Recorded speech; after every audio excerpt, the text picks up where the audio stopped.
আমরা খ কেমনভাবে লিখব সেটা এখানে উপস্থাপন করছি বন্ধুরা। এমনভাবে আমরা লিখতে পারি, এইভাবে এখান থেকে নিচের দিকে এসে সোজা উপরে উঠব। যাদের খ লিখতে সমস্যা তাদের জন্য এটা খুবই উপকারী।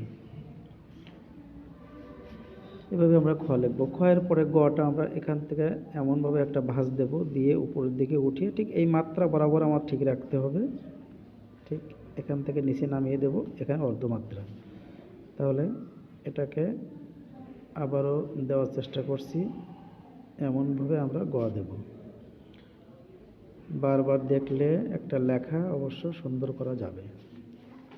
এবার ঘ, ঘ লেখাটা কেমন?